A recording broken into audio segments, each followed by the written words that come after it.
Muy buenas a todos, bienvenidos a este tema 11 en el cual vamos a hablar de fenómenos ondulatorios. Vamos a hacer un repaso teórico paso a paso de la superposición de ondas. Bueno, empezamos repasando la definición de interferencia o de superposición de ondas, en la cual tenemos que saber que si dos ondas se encuentran, la perturbación resultante en los puntos donde coinciden es la suma de las perturbaciones individuales. En otras palabras, se pueden sumar las ecuaciones de onda. Bueno, pues aquí tenemos un pictograma en el cual vemos que hay una onda que viaja hacia la derecha, otra que viaja hacia la izquierda. Cuando se encuentran, esas ondas se suman, hay superposición de ondas, y luego cada onda, después de ese encuentro, sigue su camino. Entonces, por eso escribimos el principio de superposición de ondas como I, en función del espacio y el tiempo, igual a I1 más I2 más I3, es decir, esa elongación resultante en la interferencia de las ondas es igual a elongación 1 más la elongación 2 más tantas ondas como haya. Bueno, por otra parte, repasamos tipos de interferencias. Tenemos dos que son muy importantes. La primera es la interferencia constructiva, que esta interferencia constructiva sucede cuando las ondas están en fase. Entonces, se superponen los valores positivos con los positivos y los negativos con los negativos, y queda una onda de mayor amplitud.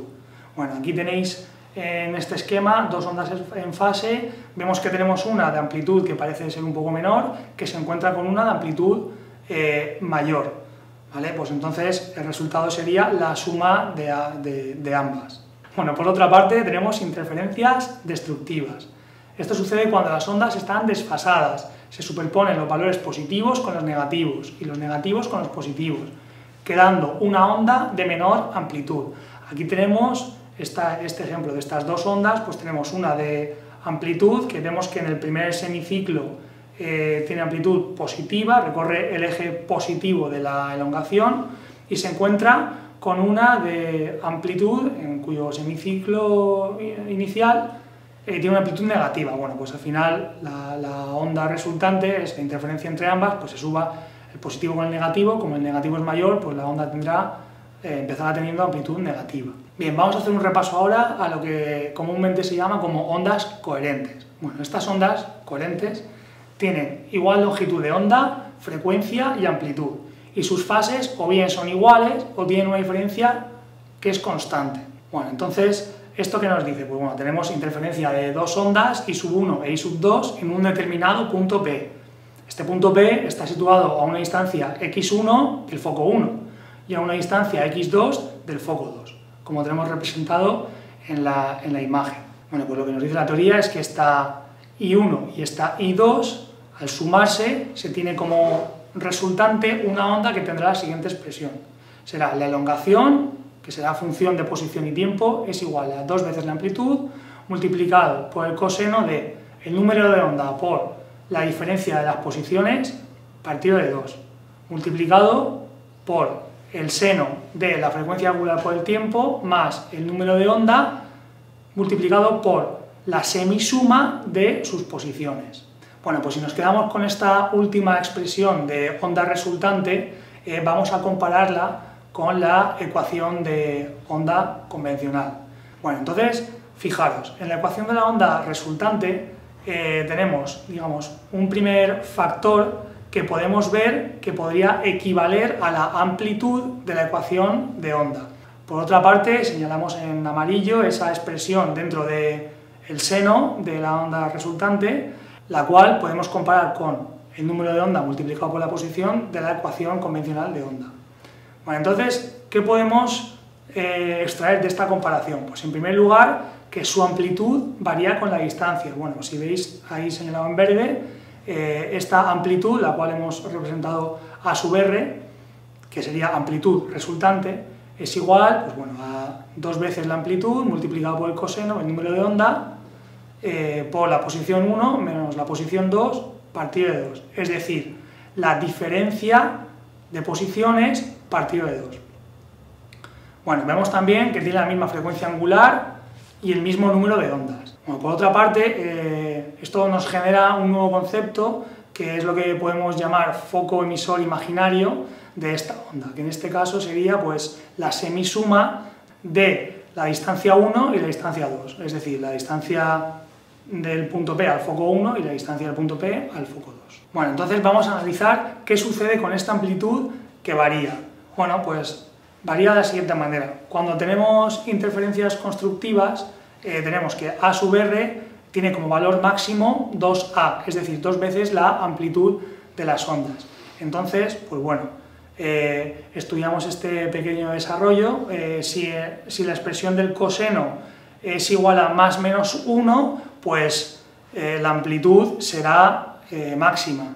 Entonces, ¿qué sucede? Pues eso que hay dentro del coseno, que sería K por x1 menos x2 partido de 2, debería ser igual a n veces pi.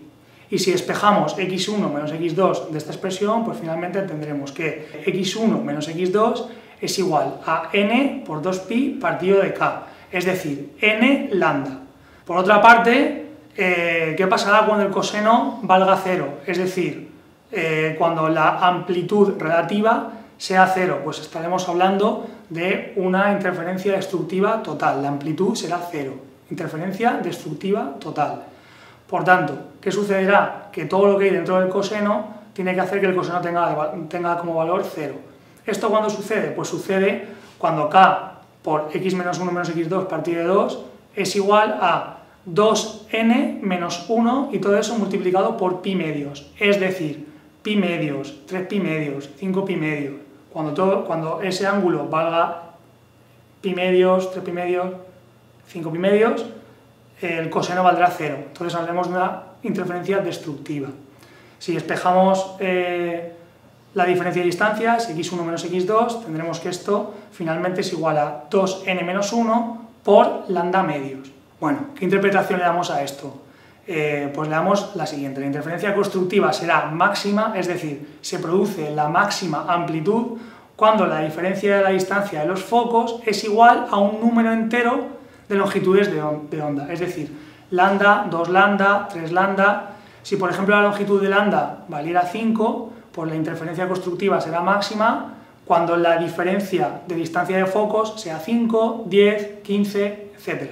Bueno, por otra parte tenemos que cuando la interferencia es destructiva total, tendremos puntos de amplitud nula. Son aquellos cuya diferencia de distancia de los focos es igual a un número impar de semilongitudes de onda.